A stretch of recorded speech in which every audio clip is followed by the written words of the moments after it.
Hello. Hey guys. Hi. Thank you for joining us. If you can just bear with me 2 seconds while I do the homeworky thing of, the admin thing of actually getting the screen up here to have a look at and seeing if it actually wants to tell me we're live yet.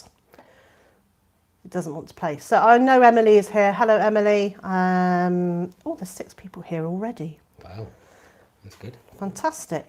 Thank you for joining us. I promise you one day I will be organised enough to actually have all this set up at the beginning of a live chat. No, I won't. Oh, who am I kidding? That's very unlikely to happen. So, there we go. Oh, I can see that now. You can see that now. Wonderful. So, hello to A Total Chaos Homestead and Emily, Simon 50 Shades of Grey, Rock the Casbah, Cheryl from Homestead and Highlands is here, Pete from Gardener's Plot, Heavenbound Homestead, hello, Jay McHugh is here. Hey, Emily. And Benny is here from Norway. So, and Tony is here from UK Here We Grow. So Tony has joined me for another Saturday special. A Saturday special live chat. So Tony has been over. If you saw my video yesterday, I mentioned that I knew Tony was coming. So perhaps I got 10. So perhaps Tony might be able to help me lift a tree out of the garden. Well, by help me, you mean do it? So Tony has really kindly moved the 8 foot high, 6 foot wide, quite spiky. Very spiky. Cut the shreds, guys. Terrible. And I made him wear the glamour goggles and everything. And oh my God. so safety goggles on. It was pretty vicious. Anyway, it has now been moved to the far side of the duck enclosure, and hopefully will help make a bit of a wind barrier. A saw would have made it much easier. A saw. Yeah, at ground level. Yeah, well, we did talk about the saw at ground level. Tony was quite keen to try and save it. So. Liz has half a beech buried in her garden, guys. So it's you hit it, you come about that much of soil, and then it's just all rock. How she grows in it, I don't know. See, and I always say the soil's terrible here, and everyone goes, yeah. It really is. So Brenda has joined us, and Vicky's here, Daniel is here, David Corbett's here, Papa is here, Sue's here, and Rough Hewn Home. Why can we never say that? Sorry, Rough Hewn Homestead. Papa Prepsteader is here. What a great name! What a great name! Yes. Yeah, Tony's on tea, and I'm on Ribena again. So, and my mouth's not working today. Ecocentric Homestead and Down Home with Renita are here as well. So we thought we can do a Q&A today. If you have any questions for Tony, please pop any questions into all capital letters. And I know that usually means that you're shouting. For the purposes of this live chat, that's really welcome. Shout at us because then... we can see it because we both got crap eyes. Yeah, so it then becomes more clear. Tony, one of the things that I do is I always ask people where they are and what the weather's like today. So we will see a few weather reports popping up, which is great. It's been raining at my home. I come here and it's dry but windy out here. So now you know what it's like outside the window there. Yeah, it is windy, so... 50 Shades, I haven't got a clue what the banana tree is doing like. It's still in its little hay box at the moment. But I've got a video coming up in about a week's time of how I'm going to supply some supplementary heat for that banana through the winter. So stay tuned for that. And Homestead in the Highlands says, what's the easiest edible to grow in a cold, windy climate? Your brassicas, I think. They don't mind being cold, and firm soil is really good for brassicas, so they got really good anchors. But you want to stay away from sort of really loose leafy things because they get bashed about, and before you know it, there's nothing left for you. What about things like sea kale, things that would naturally grow? Yeah, that's a brassica in it. So all your kales, your sprouts, your collies, even the cabbages. But you'd be better off when you're growing cabbages, if it's really cold, going for a loose variety rather than a ball or a headed variety, something like a spring green, because they deal with frost much better than a headed variety would.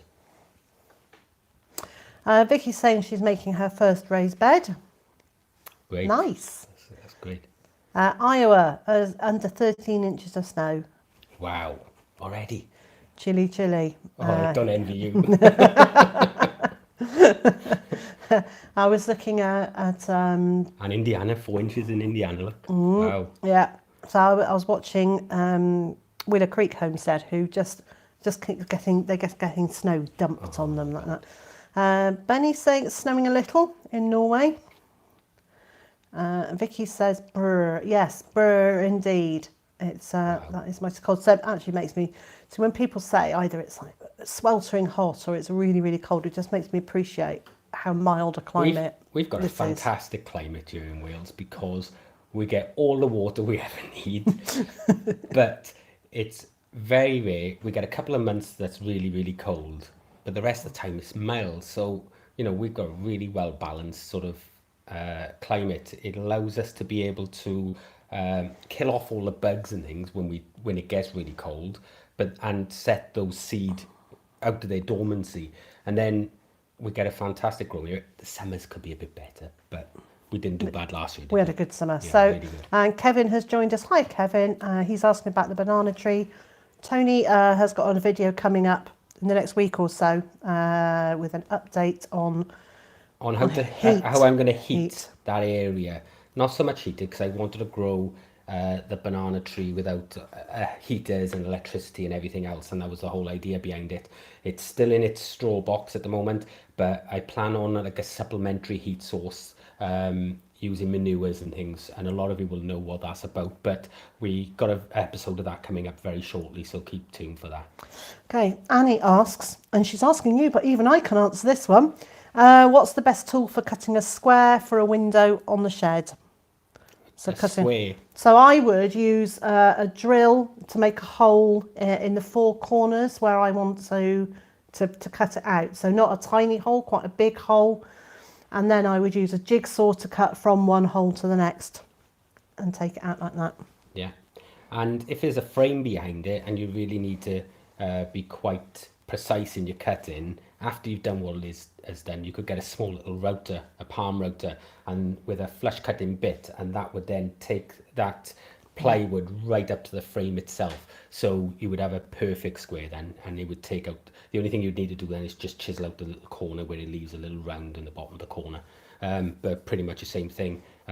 If you had to make a windows, different matter, just a chop saw and make sure you got your 90-degree cuts nice and clean, and everything will just bolt together much easier. Okay. What vegetable best describes you? It's probably going to have to be a tomato because when I'm up the plot, you don't see it on film, but usually I'm blowing my head off trying to sort of like dig a hole somewhere or whatever, and I'm bright red when I finish, and it takes me about an hour to calm down so I can get back on front of the camera. So yeah. I'm probably a squash. Squash, or like this.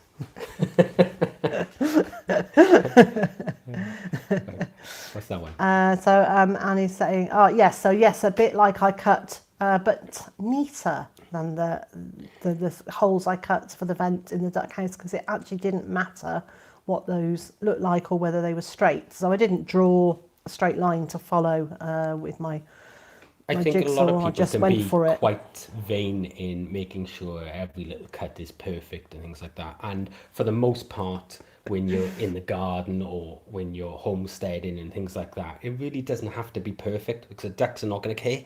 You know, as long as the vent, grill or whatever you're using fits in that space, well, the idea is to let air vent in anyway. Yeah. With a window's a little bit different, but again, you can fill that with packing in silicone. That's how they do it in your home. It's never a perfect fit, and then they trim out around that. exactly what I did on my big shed, guys. So, Benny's saying that he would describe himself as a potato, all sorts of use. All sorts. What's that one? Vicky's. I have 2 banana plants. Thank you for your vlog on them. They're 2 feet high now. They're 2 feet high now. Big. How big a planter should I use? Okay, with banana plants, they're top heavy. They don't put out huge amounts of root. That basal plate is the most important thing. You need to protect that. Now, for me, I think that what's going to happen is you're going to see that central stalk that when I cut the top off mine to protect it, that's going to probably rot it right back to the ground. But what it's done is put a huge amount of foliage on top of that basal plate, and that's where it will come from again. Now, so because it's all top heavy, you need quite a wide banana planter to make sure it doesn't topple over in the wind. So whatever it is, it needs to be quite sturdy and heavy, and really need to pack it in well with some weight. Don't go. We all talk about when we're planting big planters, we want to keep them light to move, and using polystyrene as as a substrate in the bottom instead of pebbles and things like that. Well, you don't want to be doing that with your banana. You need the weight there to stop that wind from taking over, because there are some summers, we'll get a storm that'll come through, and the last thing you want is that banana going over and snapping the main leaf stem, and it's done then at that point for the rest of the year,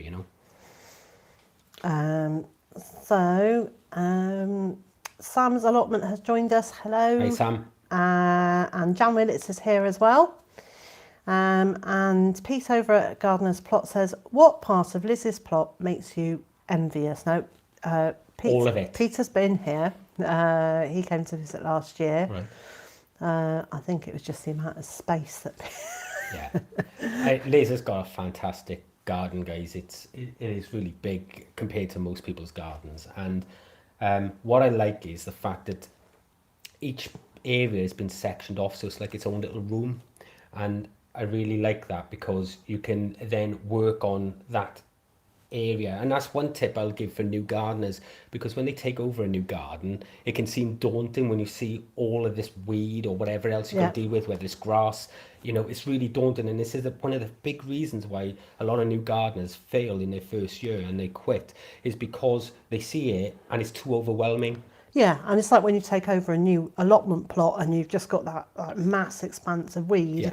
If you just deal with a small part at a time. Yeah. So because Liz's garden is sectioned off, Liz can work on one section, and then when she sees that she's finished that section, she's accomplished something, instead of staring at the whole picture.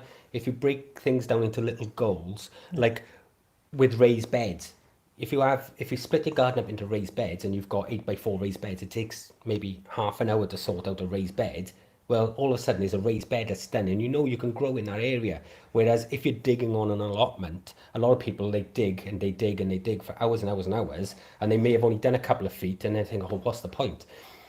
What I would say if you're in that situation is turn your back to the allotment when you're digging. So all you can see in front of you is the dug area. Oh, that's a really good idea. Right? Because then you're not seeing the weeds, and then you see what you've accomplished, and then you can go home and it psychologically it's much better. And you come next time, turn your back to the weeds again, carry on digging a bit more, and all you're ever seeing is your progression. Psychologically it is much better for you, and that's how I can end up digging all the plots I got. Yeah. So Jan says it's the first live chat, so welcome. She just acquired some new sleepers to make raised beds. So 2 questions. Yeah. How do you fix sleepers together, and what sort of saw will cut them? Okay, you've got various options. Cutting them by hand is going to be really hard. They are big, huge, well, they're probably 10-12 inches square, most of them. So I would suggest if you know someone with a chainsaw and they're really good at using that chainsaw, proficient at using it, then ask them to cut them, because they'll be able to cut a straight line for you. Otherwise it's going to be a handsaw job. There's not many things. Or if you can get them onto a table saw, A table saw would do it, but you would have to rotate them because the blade wouldn't go all the way through. But again, all these things are, it's such a big chunk of timber. It's quite awkward. A bandsaw would be good if you had access to one of those. Would a handheld circular saw do handheld a circular part saw, at a time, and then you turn it and part at a time? That would do it as well. As for fixing them together, you're going to need coach bolts. If you really want them to, it's no point using screws. They're just not thick enough for that sort of weight of timber. So if you want, you're better off countersinking a hole into the side, drilling right through. So you've got a countersink all the way through into both pieces of timber, and then put a coach bolt. And these come with a size 10 ratchet bolts, and then once they go, they'll pull them together really tight, and they'll never come apart. That's what we've got on the few that are held together. So a couple of other people to say hello to. Thomas is here. Najar, is it? Najar. And Rot the Casbah is saying, Liz, were my pallet collars easy to find? I'm looking for wood for raised beds, so cheap is good. The pallet collars are not that difficult to find. If you find a company, it's worth driving around your small light industrial estates. So the small business estates. And if you see they've got stacks of pallets outside, they are the people to give a phone call to and just say, so you've got masses of pallets, I'm really interested in getting hold of some pallet collars. Do you have any that I might be able to buy? And people shouldn't, charge you too much, because effectively they become waste product when you get too many of them. So I've paid £1 for my pallet collars, and I've paid £5 for them, just depending on which companies we have approached. Yeah. And again, another thing, guys, is look for car part companies around you. There's loads of them around, like auto parts and things like that, because that's what they use to ship all of these car parts in, because they need to protect them. So they just pile them all up inside one of these pallet collars. So they'll always have them, and they never ever recycle them. It just ends up out the back somewhere, and they're only too glad for you to come and take them away. And pallet collars are so useful because they fold down flat. You can stick them out of the way until you need them, and then you can make your beds as high as you need. Because they stack. Yeah. So they are really good. Northwest Open Season has joined us, and a Kaylee from Germany, and ACS is here. Hey guys. Spencer's Nursery, hiya, and Ellie from Tethyn Bryn. Oh, it's loads. Yeah, it's loads, isn't it? And we'll ask something in a minute, and then suddenly the conversation goes. Yeah. I think last week Hugh was quite surprised at the speed with which a conversation can go. I can't read half of this anyway. So. We can try and... I will you're all right. I can read it. I'll make it a bit bigger, and then we can read it. Ah, that's better. I can read that one. So, Kilted Gardener, and that's Robert, said, is your pallet wood in the UK contaminated like it is here in the US, being sprayed with poisons? Hi, Robert.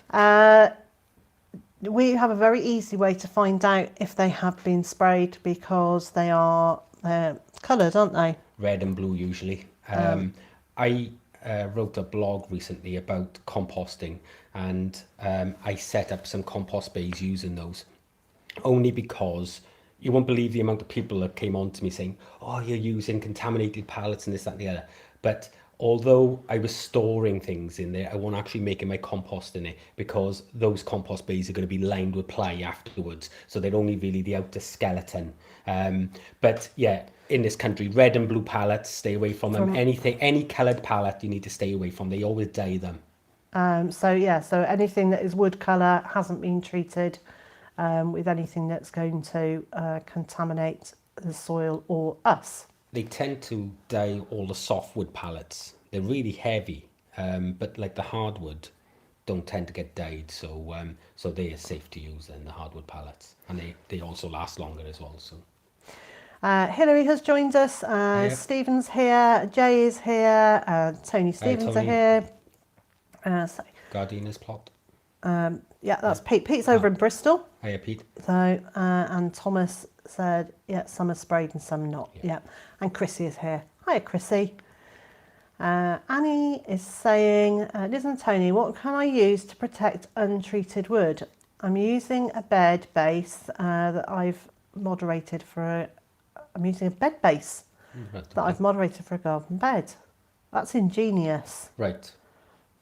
What I would use if I was you then is go and get a pond sealer or something like that, because that's been designed so that it doesn't affect the aquatic life, and if that's the case, it's not going to affect anything, it's not going to leach out anything, and it'll have a very low VOC content.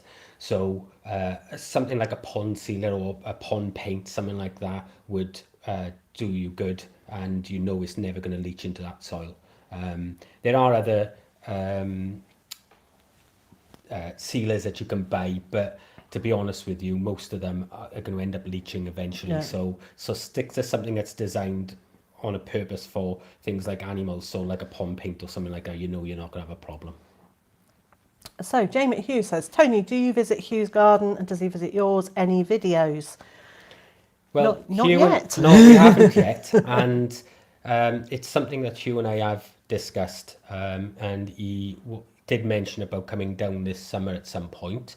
And I know we've all spoken, Liz, Erica, myself and Hugh have all spoken about meeting up and doing a video with all four of us together, because we're not maybe about an hour's away from each other or something, maybe a bit more. If there is a central location we can all go to, which is mine.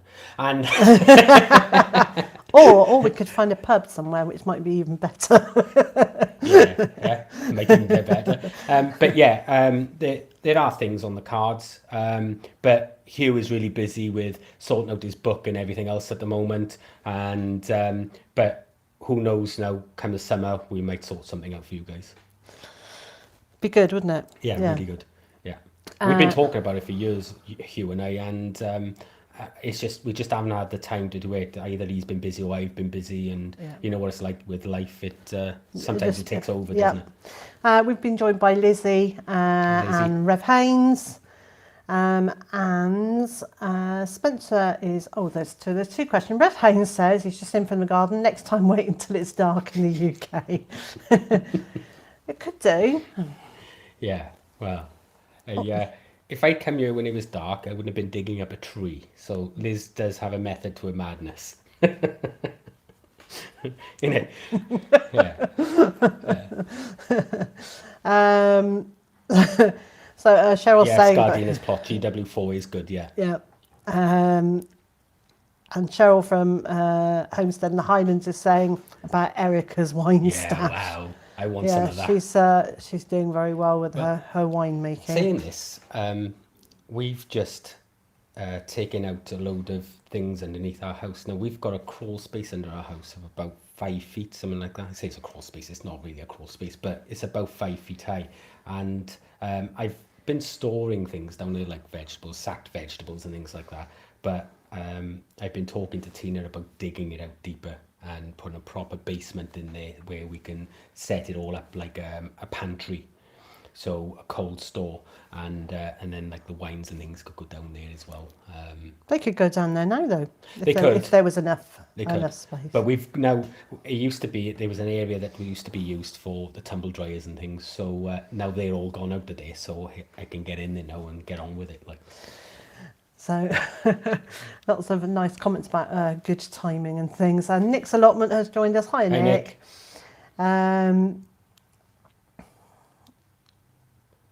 So yeah, yesterday on Erica's live chat there was a suggestion.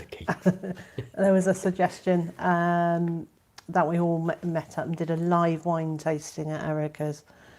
We could do that. We could. I don't drink, so I could hold the conversation while. Because Liz doesn't drink, she could pick me up on the way and drop me off on the way back, because I do. There's a thought.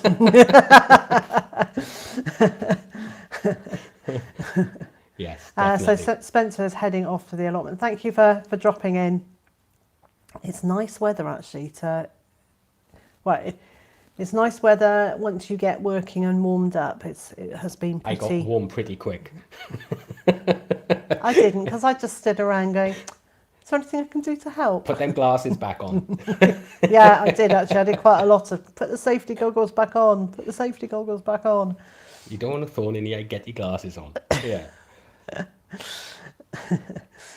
So, oh yes. So Annie has just reminded us if you can pop questions into all capitals. That would be really helpful. There's 55 people watching. Thank you so much for joining us. That's brutal. Come on, guys, where's this thumb up? And there's only 19 thumbs up. Thumbs up, not all at once. So if you would like to, what do they say? They want to move Wales. It's not that small. Yeah, so if you could hit the thumbs up, it would be very helpful. Thank you very much. It'd be fantastic if we could move Wales. So, Kelly's saying, do we have any snow here? So, has anybody in the UK got snow? Cheryl, have you got snow up there? We haven't seen snow yet, have we? No, God, not yet. I'm not in any hurry to see some snow. Usually down here, we tend to see a sort of March time. End of February, beginning of March, we tend to get, and we had it as late as April last year, didn't we? Yeah, and so, I was kind of hoping that because we were so close to the river that we wouldn't get any snow, but nah, we did. And where I live in the valleys, it's so high that we get snow pretty much every year. It's rare that we don't have some sort of snow. So, but I think that's good because the cold is like a reset for the garden. It gets again once it thaws, and it kills a lot of those slug eggs and things like that so many people struggle with. Right, I'm just going to put that on you for a second because Sue has said that she has got potatoes coming, so I'm going to give you those. I'll go find an egg box. Right, okay, we're going to open these up.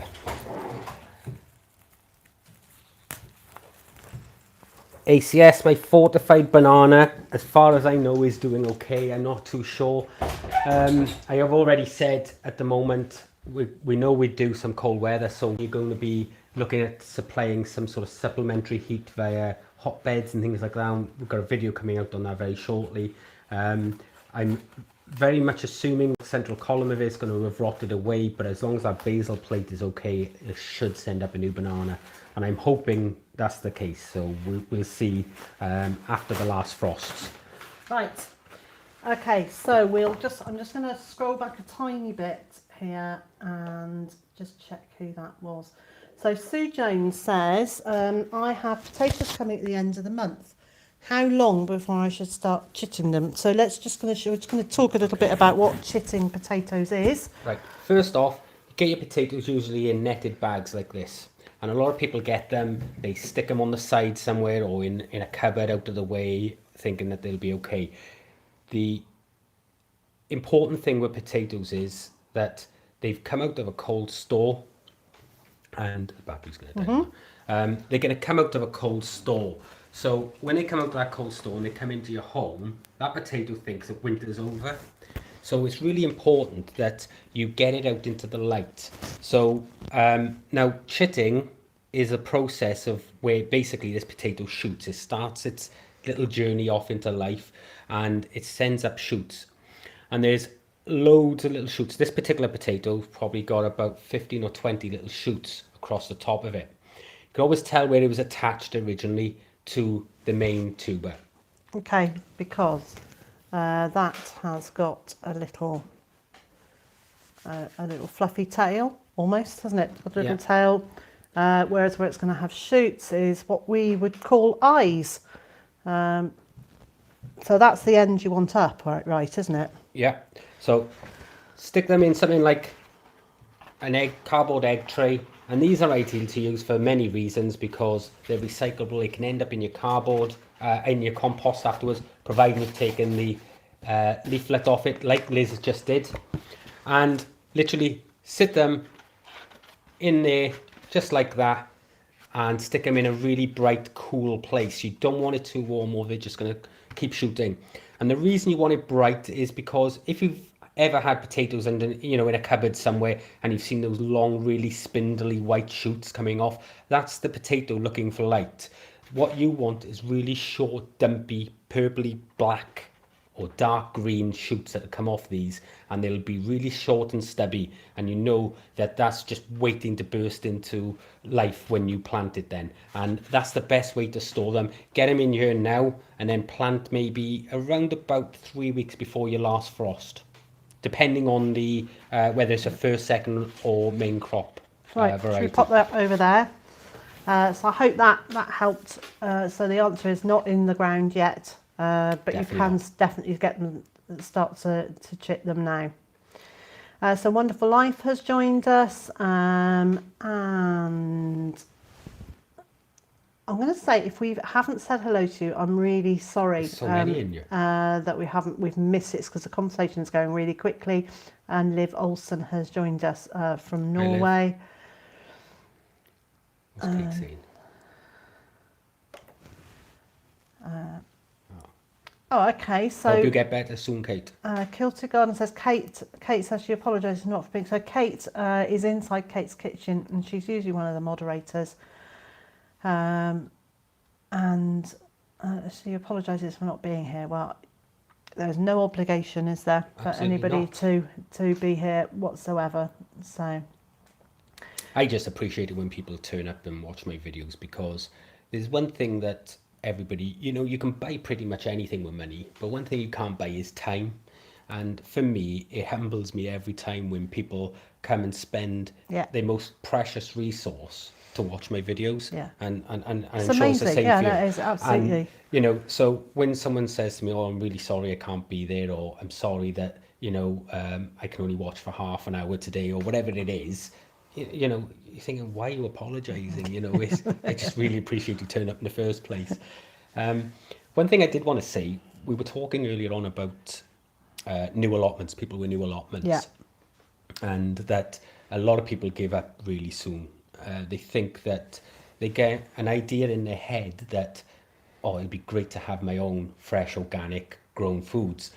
And what they find is that they get there and all of a sudden they get bogged down with weed, and all of a sudden that dream went out the window because they realized it was just too hard. And what I want to say is there's a lot of really good-willed people out there who will go up to a first timer or someone who's quite new to a garden and say, look, best thing you can do now is to get this ready, is to get a rotavator through that garden. Please guys, whatever you do, don't rotivate your land until you have dug it. If you're going growing no dig, then fair enough, you need to just get the cardboard down and start building the layers on top of that. Now, that's fine. But if you are going to grow without the no dig method, don't rotivate it. Do the hard work once, because if you don't, you're going to be paying for that for the next 10 years. And rotivating, all it does is churns up all those weeds. So your bindweeds, your cut grasses and things like that. Instead of having your perennials, 100 plants, you've got 100,000. Yeah. And that's what the new people really sort of struggle with, because they come there, they rotivate it, and all of a sudden they got this nice pristine black soil, and they think, great. And 2 weeks later, it's just green, and it's 10 times worse than it ever was. And they're thinking, oh, this is just way too hard for a few fruits and vegetables. Yeah. And if you really nail the hoeing and keep that hoe moving as the seedlings are coming through, that's the best bit of advice I can give for anybody. And that's how I'm able to manage such a large plot, still have a full-time job, 3 children and everything else, is because I keep that hoe moving all the time so that I don't let those weeds seed. Because every time those weeds go to seed, that's another 7 years worth of seed that's in that ground. And every time you're churning that ground up, those seed are coming to the surface and germinating. Every time I pull a weed out of the driveway, I say to myself, 1 year's seed, 7 years weeds. Yeah. And then I walk into the veg garden and there's weed seeds everywhere. As long as your path is okay. We try and keep that. We try and keep that. Listen, there have been loads and loads of questions and comments and things, so I'm just going to whiz back and look through those. Too long.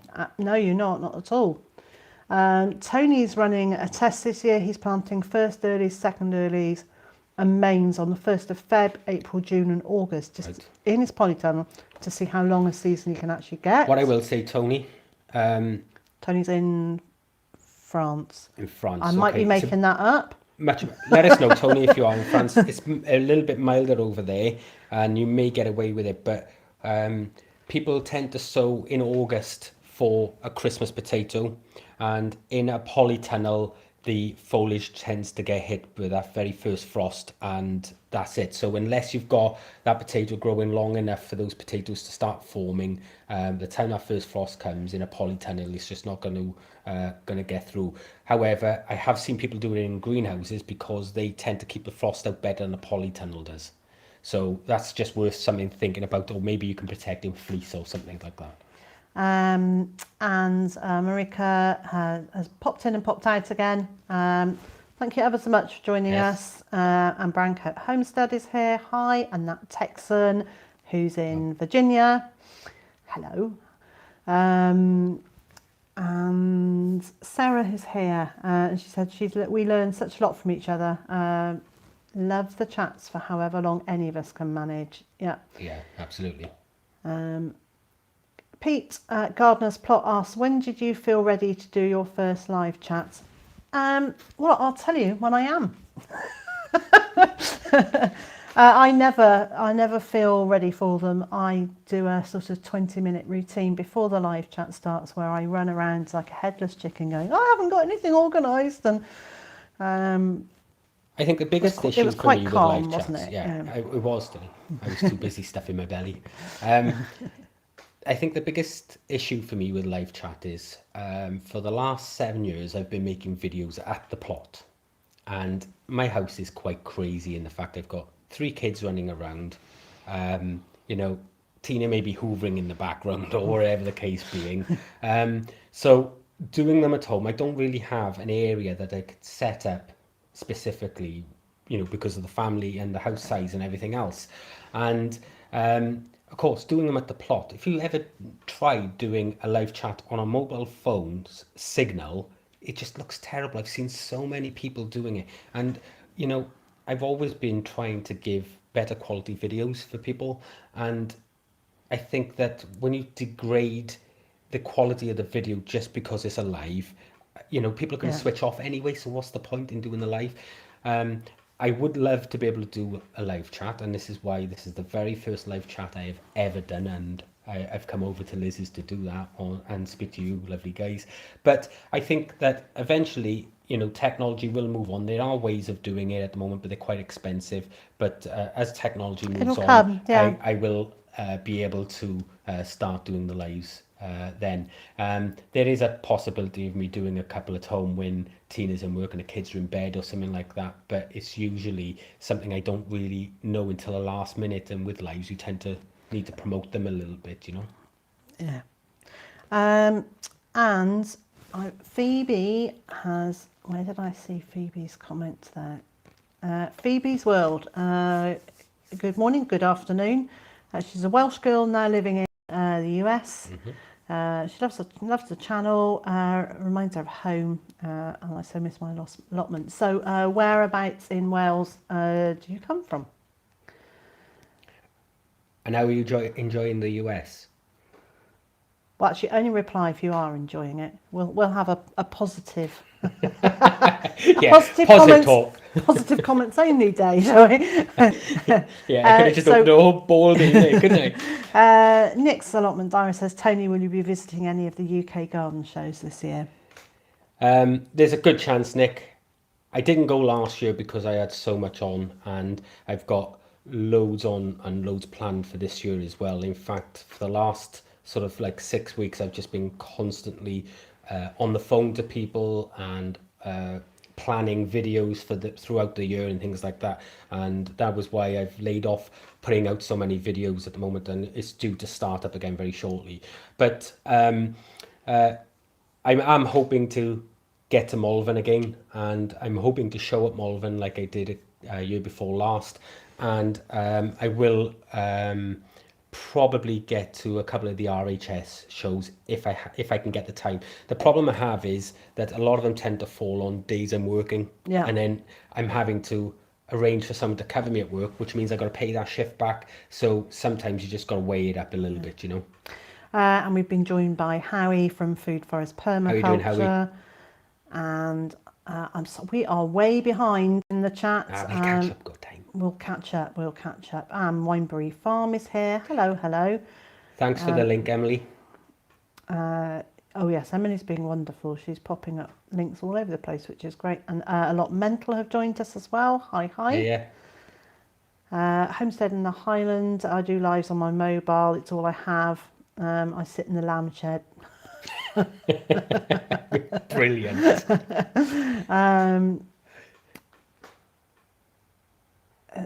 So many, isn't it? Yeah, it's good, isn't it? It's nice.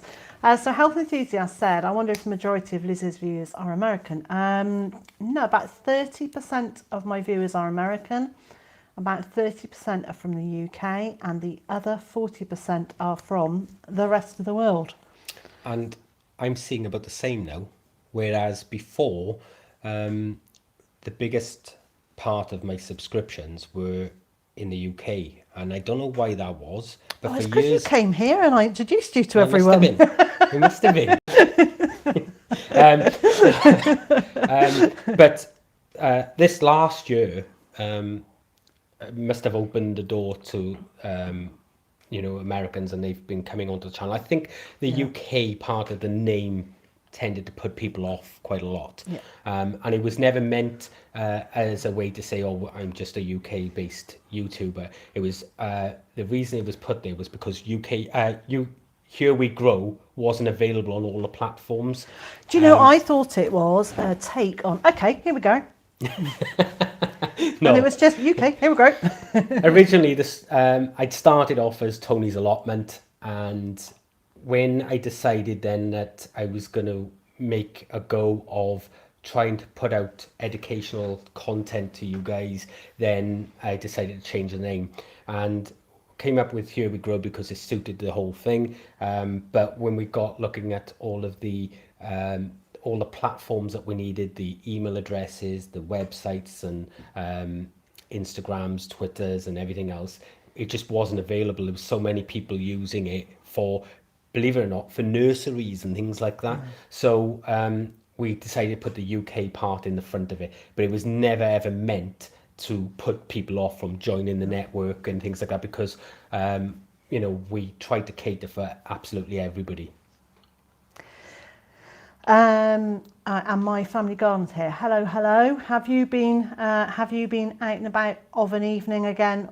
Where are we? We're Saturday, so maybe you were out last night. My family garden does hot meals for homeless people out on the streets. Really, I think most weekends. That's excellent. Yeah. Funny enough, the giant marrows that I grow for competition, they all end up to a homeless shelter in Cardiff. So they'll make soup and things like that out of them. We were talking about this the other day, weren't we? About what we do with our surplus thing. So Steph Hayward says, do either of you grow perennial veg? And if so, any good tips? What a great question. On Friday, actually it wasn't, it was last Sunday, both Erica and I at the same time put up a video about our 5 easy perennial veg that we're growing this year. So it was 5 from Erica, 5 from me. So that gives you 10. And I think I would not be remiss in saying there may be more of those videos on the way. Yeah. For me, perennial veg is something that's worth growing for one reason only. You plant it once and you harvest forever. And that's the important thing. And I've got sunchokes in the garden, I've got ochre in the garden, and I leave some tubers in the bed, and they'll grow each year. Obviously things like rhubarb, but you just need to be able to find a bed. Now, there's one thing I don't eat is asparagus, but again, that's another perennial veg that once you've planted it, every year you're going to get those fronds through, and you're pulling spears. We had some at Christmas. It's got confused by the temperature around us, and so it came up, and so we had 1 asparagus spear each for Christmas Day. And that wasn't the only thing we had. For the last 5 years, we've been pretty much self-sufficient as far as the veg has gone. And that was why we were talking about the banana last year, because we are trying to get self-sufficient as far as fruit go as well. And unlike buying things like your bananas and what have you, you know, we've got apples, pears, plums, peach, nectarines, cherries, strawberries, raspberries, blueberries, honeyberries, loganberries, josterberries. You know, we've got so much stuff, and all of that ends up in the freezer or cold storage that we eat throughout the year. The banana, the pineapples and things, these are the things that are so cheap in the shops, but yet you just really have to have a go and try to break those rules that people set on you. Because, you know, for me, a rule is just there to be not so much broken, but bent a little bit, you know. Pushed, just to be pushed those boundaries. Move it out of the way, because if someone tells me I can't do something, I find a way to make sure I can. And I wanted to try with the banana. I wanted to try and do it without you can't take down the other weeds in my garden. You're right, I can't. Anyway. Browncoat Homestead have asked if I'll be doing my live chat tomorrow. Yes, I would imagine I will do a glutton for punishment or something. No, it's not true. I actually really enjoy the Sunday live chat. It's really relaxed, really laid back. Although I do talk incessantly, what a surprise. Actually, people who come and join in the live chat are just so good at just keeping the conversation going. So. Yeah, Nick, I heard Malvern was really good this year, and I am kept up to date with things as far as Malvern goes, especially because I grow a lot of the giants and things like that. And for you guys who are interested, I've got a video that's going to be coming out very shortly about the Poblano chili that I'm going to be growing for Malvern this year. But stay tuned for that video, because I think it'll interest you. It'll be a quite a good video. My family garden says, Tony, have you ever had peach leaf curl? I have. I learnt this week how to stop it. Go on then. I was watching an old Jeff Hamilton video. He's great. From the 90s, early 90s, and he said once you know that the problem that comes, the peach leaf curl is caused by, is it a bacteria or a fungi, comes down in the rain. Yeah. So the way to prevent that is to stop the rain getting onto your peach trees from January to about May, towards the end of May. So the way to do that is either grow them up against a wall so that the roof of the roof shelters it, or to construct some sort of roof over your peach. And I pointed out my peach to you earlier on, and I'm thinking, there's no way I can build a roof over that. So funny, I had a peach tree at the old plots, and I had it on that. It was very much like Liz's garden. It's planted out in the open, and there's just no way to protect it. The one I have at the moment is actually in the side of the tunnel, so that is a bit more protected. I've not had it on that. So again, that just goes to show the protection is the way ahead with that. But you're never ever going to stop everything, or because if you did, you'd have structures everywhere and you'd never get enough light or anything. So it's not really something that's going to affect the fruits and stuff like that as so much. It just stops the photosynthesis and things like that. So I wouldn't worry too much about it. But if you're going to plant one now, try and plant it where it is close to shade, to cover, to be able to shield it away from that rain and things like that. I've also been joined by Milomia or Milomia. I am just now going back through some of the chats that we missed.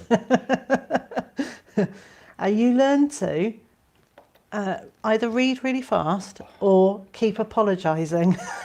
If I ever do a live, all you're going to hear is, sorry.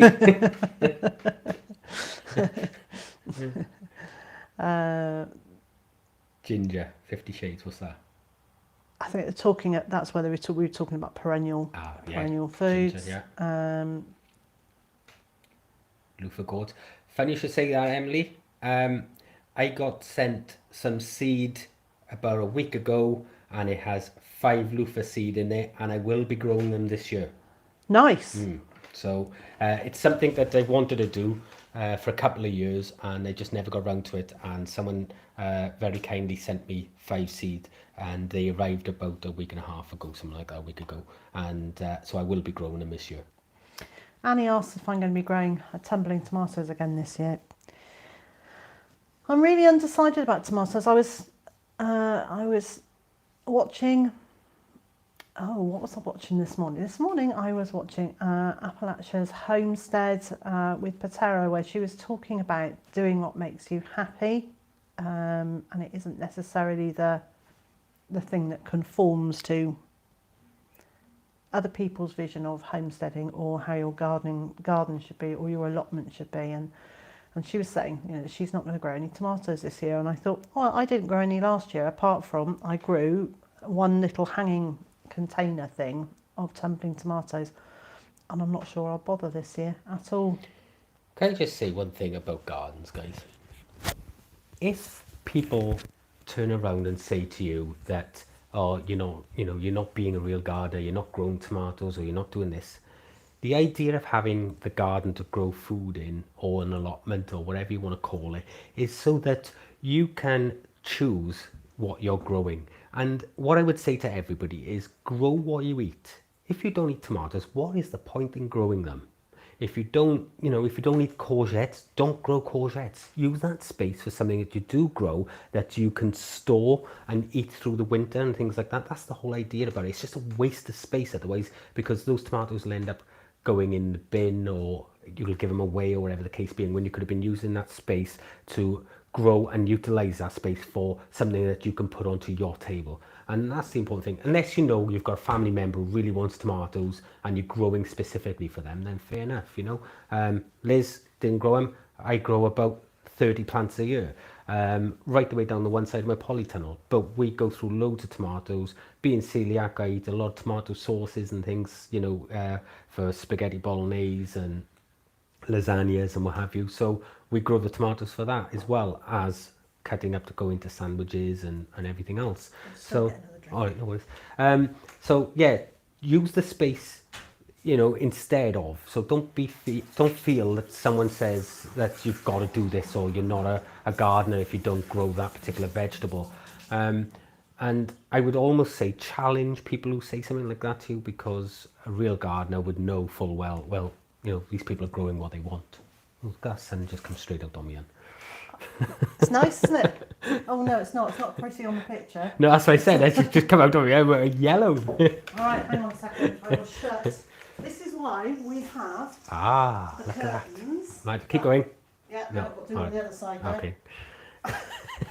Right, let me see. I'm this going to have to have a look to today. see whether or not there's any more messages off you guys. Right. There you go. Less blinded by the light.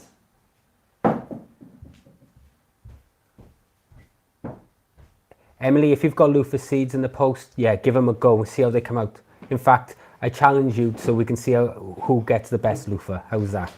And the Happy Bee Garden have joined us. Hey, how you doing? That. Hi. Were you scrolling up or down there? Down. Who knows? Like sunshade. I've hidden the chat altogether. Can't see nothing though. There you are. And Ava's joined us as well. Papa Truck, Prepsteader, have you had to use a sunshade on your greenhouse?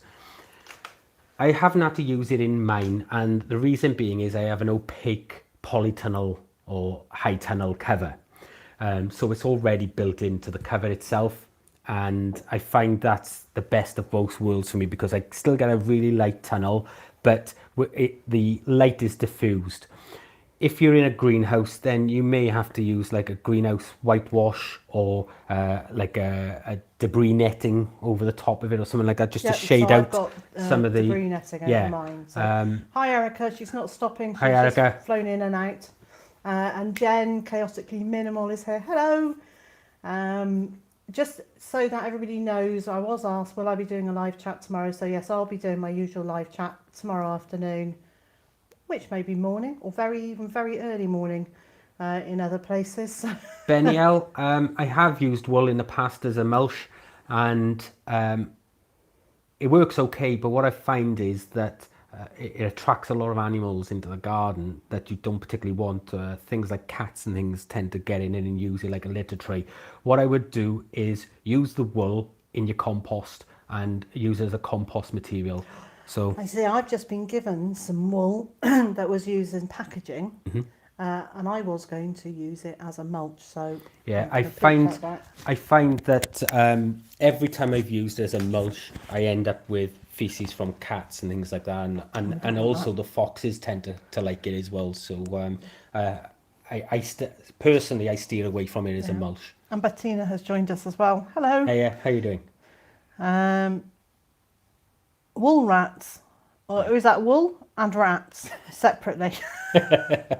Yeah, Do the rats take the wool, maybe? Again, when you got wool on a surface of the ground, you can have all sorts of things taken. You can have mice, rats, birds of prey, other birds. They're going to be used for making nests and all sorts of stuff. So for me, I think when I do get wool, I tend to stick to using it in the compost and let that break down, and you make the nutrient and use the compost as a mulch, or it just makes more sense to me, because that isn't going to be creating an issue for me further on down the garden. Yeah. And Paul has joined us. Hi, Paul. Hi, Paul. Thank you for joining us. So we are not too far away from the hour. So if you have any other questions specifically for Tony, now is the time. Are we looking for thumbs up? That's the important bit. Now we are looking for thumbs up and questions. So there are 69 people watching. We've got 50 thumbs up. So give the man a thumbs up. Come on, guys, it's my first live.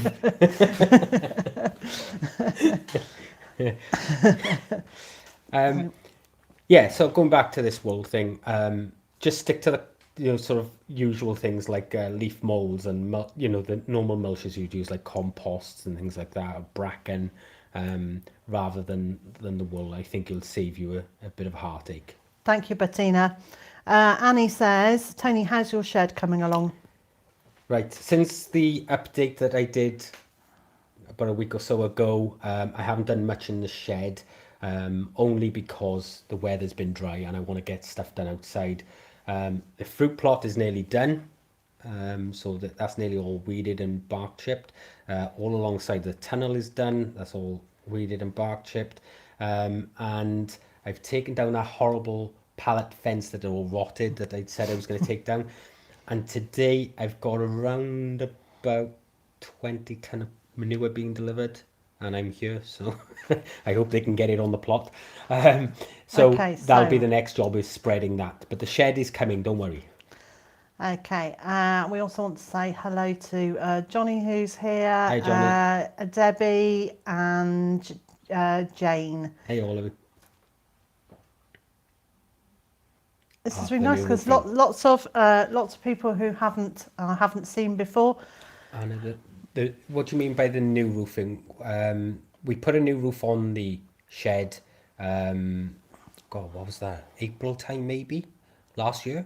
We put a solid roof on, and then we did a solar conversion for the shed as well. And that roof is fine. There's no condensation, there's no leaks, nothing like that. So it's all working really well, if that's what you're asking about. Okay, so 2 questions. Sam, we will come back to yours in 2 seconds. My Family Garden says, how big are your plots respectively? Right, okay. I have, at the moment, I have a fruit plot which is 85 feet long by 21 foot wide. And I have 2 plots at 185 foot long by 21 foot wide. I have 2 plots of those. We are in the process of going to be changing the fruit plot over into Tina's name, because we have a 2.5 plot limit on our site. So by putting the fruit plot into Tina's name, I'm able to take on Keith's plot that I was talking about in my last video, where he's got all of those old raggedy sheds. So if Keith gives up this year, then I'll take on the rest. I already grow in the front and back of it, but I'll take up all the sheds and we'll take them down. We'll revert that back to growing area. If he doesn't give up till next year, well, it'll be then when that happens. But it's a fair bit of space. Overall, I think it's about 185 foot long by about 65 foot, something like that. So it's a fair old. Yeah. So you're actually probably growing on maybe even a bigger space than I am. Yeah, it is a fair size. When you think about the polytunnel that you guys see is 34 foot by 14 foot. I have polytunnel envy for that. So Sam's allotment diary says, any advice on growing a channel? Yeah. Lots and lots and lots of hard work. What I will say, you only get out of something that you put in, guys, all right? It's taken me a long time to get to 30,000 subscribers. And the bulk of them has all been last year. And I tell you why. It took you a long time to get to 5, didn't it? Yeah, it took me 5 years to get to 5,000 subscribers. And back then, I think I was like the second or third person in the UK to be doing gardening videos. But I didn't have a clue about filming. If you look back at the early videos, they were dreadful. I was constantly in the way of the camera. I was spraying it about all over the place. You couldn't see anything. The quality was really bad. Look over there. Yeah. I still do that. But when you decide to sort of want to grow your channel, then what I would say to you is take that time to learn what it is you need to grow that channel. First off, if you know that your video quality isn't good, then you need to get on and find out tips about video quality, how to film and how to position yourself, and you lighting and things like that. You don't need better equipment to make better videos. No. It's your knowledge that is going to make a better video. For the longest time, I used a mobile phone with my videos, and you don't need the equipment, especially the phones these days. They are so much better now. The quality is superb. But what I would say to you is do some research. If you want to learn about, set a couple of goals yourself. If you want to learn about how to film better, go and watch as many videos on YouTube as you can about that. If you want to learn how to edit film better, go and watch as many videos as you can about that. Because you will spend more time on YouTube watching other people's stuff than you do making your own stuff. I don't watch television anymore. I'm constantly researching to try and make things better for people. And then once you get that sort of to the point where you think, okay, that's passable, now I need to learn about SEO. So search engine optimization is key. Okay, you really need to nail that. And yes, we all heard, oh, you've got to have a good thumbnail, you've got to have a good title, and you've got to have good tags. But it's so much more than that, guys, okay? It's about what you're actually saying in your videos as well. Because a lot of people don't know that YouTube has a CC button where you can actually edit that CC. And okay, so that's your subtitles that people in theory, people who are hard of hearing, or who have no hearing, can then see what you're saying, and YouTube automatically translate what you've said into some really interesting things. It's not the best, Debbie, just say. It is really worth going back. Anyone in my group will have seen, in my Facebook group, will have seen that number of times I've put a photograph at the beginning of every video. I say, hello, I'm Liz Zorab, and this is Byther Farm. And a couple of weeks ago, I had, hello, I'm miserable. That was a good one. I'm Mr. something. I'm sore is another one. It quite often so it doesn't pick up your diction very well, but YouTube will read from that what your channel is about. So if you want to be clever about it, you can. I script a lot of my videos now because it makes sure that I've got a format to run the video on. I can condense that down, and it gets rid of a lot of the waffle, so that people don't get bored. I'm a waffle person. That's the biggest thing, because if you can get rid of the waffle and people stay, it's all about retention as far as YouTube goes. So if you can keep people on the video much longer, then you're likely to be promoted more by YouTube. Okay, so that was doing the CC was important for me. It also is used by the YouTube and Google algorithm because it's written content. They look at that and they then say, well, hang on, we can relate this video to this video. And also they use that. If you're clever in the way you write your script, you can get all your keywords within the script. So you're fortifying your keywords as well. But a lot of people, they film something, they don't think about what they're filming before they go out there, and they just film what they want. And then they upload it, and then the description and the tags and the title and everything is like an afterthought. Now, I've got videos that are already scripted for the next 6 months. And it's much easier then as well if you want to convert that to a blog, which is what I've been doing. Yeah. So if you do how-to videos, scripting is the way to go. Yeah. If you are a vlogger who grabs the camera you can't do that you can't do that, No. but you can go back through before you press publish and make sure that your closed caption actually says what it should say. Even as a blogger, you can not script, but you can bullet point things that you want to hit, and that can be taped. If you're walking around with like a camera on a pole or something like that, you can tape that to that pole so no one's ever going to see it, and it's just a bullet point there just to remind you what you want to talk about. So it gives you that format, so it's much smoother when you are blogging. I don't really blog that much. I used to go around with a camera around my thing, and if you saw my last video, you can see why I don't do it anymore.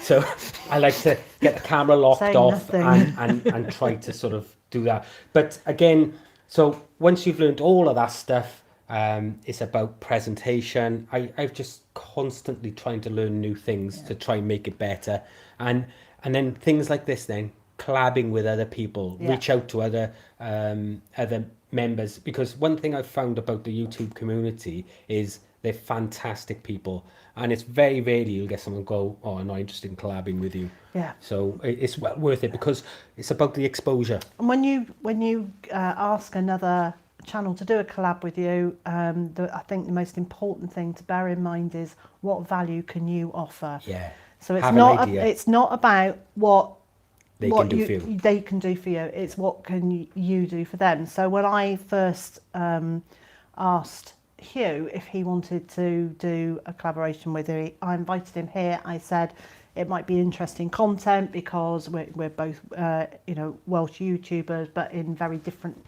circumstances. His is much more rural, much higher up a mountain. I'm right down by the water. You asked if I wanted to do a collab, and it was yes, come over, see what we're doing here. Let's do some comparisons of the way we work. So it was very much what can each of us offer the other person, rather than what will I get from it. Yeah, and it's that thing that you were saying about is what can you put in. I'm just going to answer Paul's question. Paul, you asked earlier on about the potatoes and chitting. We have covered that at the beginning of the chat. Do you want to pass that over? So we've been talking about early potatoes and things, and getting them ready for chitting. So if you want to pop back and check back on that one.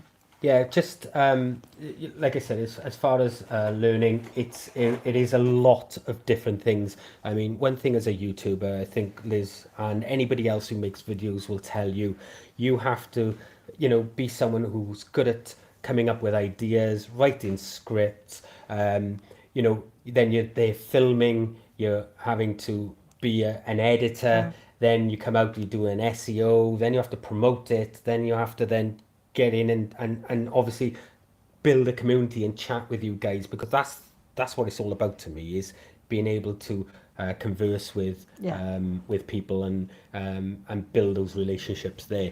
It's huge amounts of work, but it is worth it. It's very, it is a huge amount of work, but it is so totally worth it. Yeah, absolutely. And just from a social point of view, I have made so many online friends, so people that I chat to online, but so many actual physical friends as well, people who have been to visit or I've been to visit them, or we just chat on the phone, and that social aspect has just been, it just makes all that work worthwhile. For me, it was a distraction.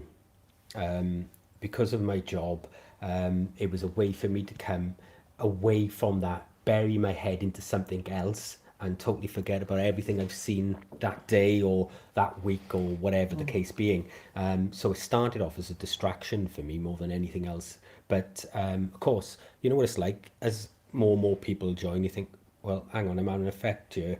And I had a lovely letter a couple of weeks back. I think I sent it on to Liz, about a gentleman who just come out of the armed forces and basically writing to thank me for my videos, because he's saying that if it wasn't for my videos, he would never have gone into gardening, and therefore he would have lost his house, his family, and probably wouldn't even be on this planet now because of it.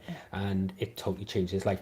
And you think, God, it's just a gardening video, but it really does. Yeah, you never know where You just don't know touch what at it's all. doing, and having that is really sort of humbling, like, you know. So Paul is saying he wants to know about, he knows how to chit, it's about buying them now. Okay, I've bought mine now, I'm putting them into chit straight away. They're not going to grow too large too soon. So keep them cold and bright, and you'll be fine. And you don't need to store in between buying and starting to chit them up. Just don't leave them in their box in a warm place. Like I said, last year I saved some of my potatoes, and there's no, everybody is convinced that you can't save your own potatoes and you've got to buy seed potatoes. I've got Rudolph that I grow every single year, and I bought them in 2012 from Marshall's, okay? And I've kept my own seed from that every year because they were very hard to get hold of. Half the time Marshall's don't have them, and so I've always kept my own seed, and to this day I'm still growing Rudolph. I've never had any disease, including blight on them. Never had an issue. There's no problem keeping seed potatoes, providing you do it right. And you did a really nice video about that. So Tony's got a really good video about storing potatoes from one year to the next, and it was about wrapping them up in paper and not having them touching. Those are still wrapped and now, and very shortly I'll be pulling them out to chit exactly in this method, guys. And we've got a chitting video as well on the channel. Isn't it a good job I've seen that video? See, Liz watches the channel. So. And Anne May says, Tony, you've helped me so much by giving me the confidence to remove cockroach spurs, and answered. Oh, excellent. So excellent. Annie says, what's a good UK potato variety? The ones that you like cooking. And I know that's not terribly helpful. What I did was I tried a load of different potatoes from supermarkets until I decided the ones that I actually preferred the taste of and preferred cooking, which are Maris Piper. Then I grew Maris Piper for a couple of years to discover they are the ones that are most prone to, is it canker or scab? Scab. Which means that an awful lot of our potatoes look not terribly pretty. Scab is down to, a lot of people think it's down to the potatoes, and they are more susceptible. But you can control scab by ensuring your potatoes don't dry out, because that's where a lot of that comes from. So if you keep your ground moist around potatoes, the problem is people chuck them in the ground and they forget about them. Oh yeah, but if you keep them moist, then the likelihood of you getting scab is very much reduced. It's not saying it'll get rid of it altogether, but it does really cut it down. One thing I will say about varieties, like I said about Rudolph earlier on, it's a fantastic variety for roast potatoes. It's superb. Oh, nice. Really fluffy on the inside, and it crisps lovely on the outside. And I like Sapo Mira then for mashed potato, and so do the kids. You know, so I think when it comes to varieties, it depends what you're looking for out of that potato. Certain varieties are good for other things, like Charlotte's really good as a salad, or as a salad potato, or new boiled potato, really good for that. So I've bought a red Duke of York. Yeah, another great spud. We really like. I grew them last year. Yeah. I don't have any left to use as seed potatoes because we just ate them all. We just absolutely loved them. So Sue, thank you for your kind words. Ballyhigh Mail Order Nursery is here. Mike's Allotments here. Jasmine at Alternative Smallholding is here. Backyard Gardening, if I haven't said hello yet, hello.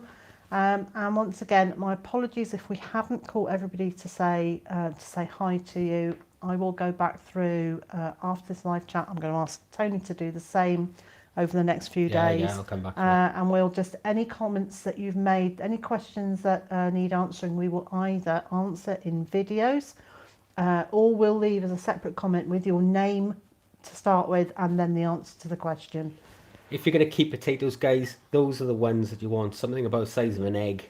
And they're no good to you. You know, all right, you'll peel that and put it in a saucepan, it's one spud, but that can be supplying you with meals and meals and meals next year. So it's worth, when you're harvesting your potatoes, selecting some of that size and then going through, like I do in my video, to store them rather than eating them, Liz.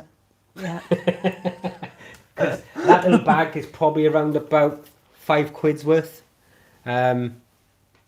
You know, it's a cheap way of being able to continue growing potatoes. And I grow loads of potatoes. That's one of my favourite things to grow, as you know from my channel. And I'm pretty good at it. But if I was to buy all the seed potatoes, I'd be spending £60 or £70 just on potatoes. That's so no good, is it? No, you've got to learn to collect your own seed. And Jane has joined us. Jane Kelly's Hi, Jane. here. Hiya. So, Jane, I know you have only just joined us. We've been going for about an hour and 15. I think it's time for a cup of tea. And so, thank you so much for joining us today. I'm hoping that Tony has had a really nice time and we'll come back. We'll come back and do another live chat, but on your channel. Yeah, that'd be better. Brilliant. Yeah, that'd be a good idea. Yeah, so come here, use my internet. We'll do a Q&A on your channel. Sounds good to me. Yes, we like that idea. So thank you ever so much for joining me. I will be doing my usual live chat tomorrow. Hopefully I will be able to drag Mr. J away from his radio stuff to come and join me as well. And so wherever you are in the world and whatever you've got planned for the rest of your day, I hope it's a good one. And I also hope you'll join me again tomorrow. See you guys. Bye-bye.